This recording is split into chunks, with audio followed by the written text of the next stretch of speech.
King's Landing slept beneath a shroud of light cloud and sea mist. Lanterns trembled along the riverfront, their reflections smearing the black water's dark skin. The Red Keep rose above it all, pale in the moonlight, its towers blind and watchful as old sentinels. Only the crows moved, a scatter of black wings circling the rookery, where a single window glowed faintly red against the dark. Bran Stark kept his chambers within the rookery itself, near the godswood and the pale heart tree whose roots pressed deep into memory and stone. From here, ravens came and went without pause, bearing words from every corner of the Six Kingdoms. Messages arrived with the dawn and departed again before dusk, and Bran was never far from their passing. The tower rose in deliberate tiers, open and latticed at its crown, less a keep than an instrument, built to receive rather than command. Bran had learned that the higher he placed himself above the realm, the less connected he felt to it. Height brought distance. Distance brought silence. Here, surrounded by wings and whispers, the realm still spoke. From this chamber, Tyrion Lannister came to him each day, often not to speak, but to listen, to drink, and to write, as the king remembered. The candles were already low when Bran began to speak. The Red Keep was quieter now than Tyrion remembered it ever being, quieter even than the years after the war. No clamor from the city reached these chambers, only the soft complaint of stone cooling after sunset and the occasional flutter of wings beyond the tower windows. Bran Stark sat wrapped in dark wool and memory, his hands resting lightly upon the arms of his chair. Age had settled into him gently, like frost that knows where to stop. His eyes were clear, distant, and elsewhere. Tyrion Lannister did not interrupt. He had learned long ago that when the king spoke this way, he was not speaking to anyone. "I always sensed the presence of the wandering Vale Walker," Bran said at last, his voice calm, unhurried. "From the night the Ice King fell before Winterfell." Tyrion shifted then, quietly, reaching for parchment and quill. Wine followed, poured without ceremony. He had the look of a man who knew when history was about to surface.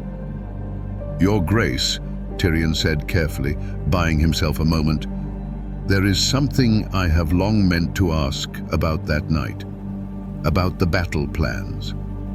Bran's gaze did not change. He seemed almost amused, not by the question, but by the inevitability of it. "You offered yourself," Tyrion continued, settling back into his chair, "as one might tie a goat to a post and wait for the wolves. Did you know what would happen?" Bran was silent for a time. "I was still learning then," he said. "Brynden taught me to trust instinct first. Courage follows when it must." "I don't really have any courage," Bran admitted. "I don't carry the same apprehensions of a fragile mind that conjures the kind of fear that drives man to conquer dragons." He lifted his forearm, pulling back the sleeve. Pale blue traces lingered beneath the skin, faint as old frost, the color of winter eyes long extinguished. "I carry the mark of the blue hand," Bran continued, "and with it, the beginning of everything old and new that came after." He paused for a moment, reaching into his own memory. "I didn't know what would happen," Bran said softly. "Only that it would." Tyrion's quill paused. He exhaled, a sound more like the settling of snow than breath. "It all began on the night I called on the ravens. The night Bran rallied the ravens was not a night at all, but a silence between storms. He sat beneath the heart tree, eyes white, breath shallow, and the snows around him stirred like feathers, turning to gold flake as he drifted into the weirwood realm. Above, the rookery tower and the Red Keep faded as he slipped into the web of the roots of memory until the god's wood looked alive with shadow and light. He felt them through the net, each mind a spark, each spark a memory of flight.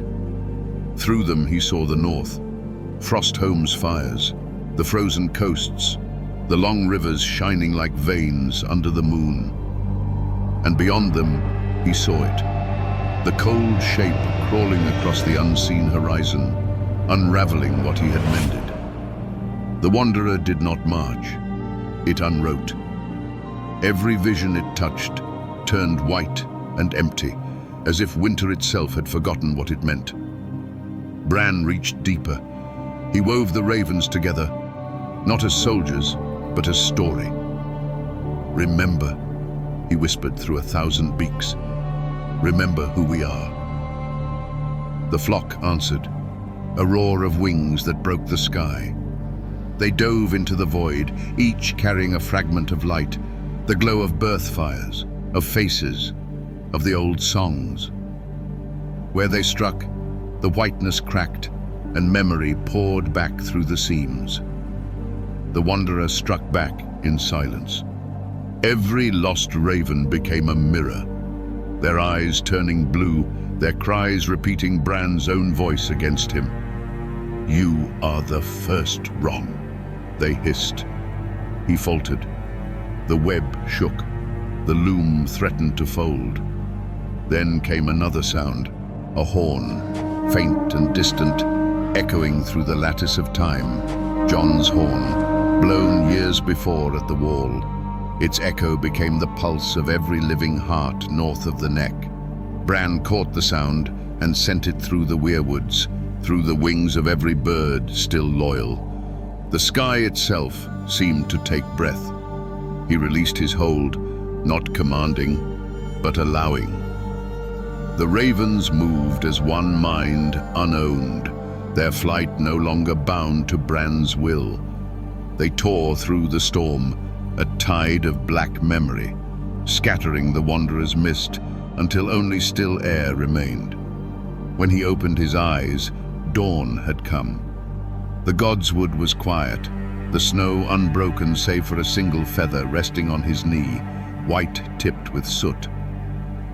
Bran smiled faintly. Witness, he said, the word now an oath rather than a title. The feather stirred, caught by the wind, and vanished into the morning, bound for the north, for whatever wars of memory still waited beyond sight.